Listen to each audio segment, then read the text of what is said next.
Olen Noora Mäkelä, 17-vuotias lähihoitaja-opiskelija. Valmistuin keväällä 2017 Saimaan ammattiopiston Sampossa. Olen ollut työssä oppimassa Savitaapeleen vuodeosastolla, Savitaapeleen kotihoidossa ja Savitaapeleen kivikoulun eskarissa.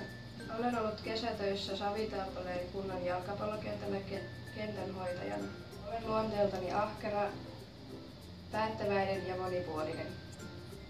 Olen myös liikunnallinen, se myöskin näkyy harrastuksissani. Harrastan lentopalloa ja valmennan D-ikäisiä junioreita Savitaapeleen STU:ssa. Olen harrastanut lentopalloa 8 vuotta ja pelaan Lappeenrannan Lakissa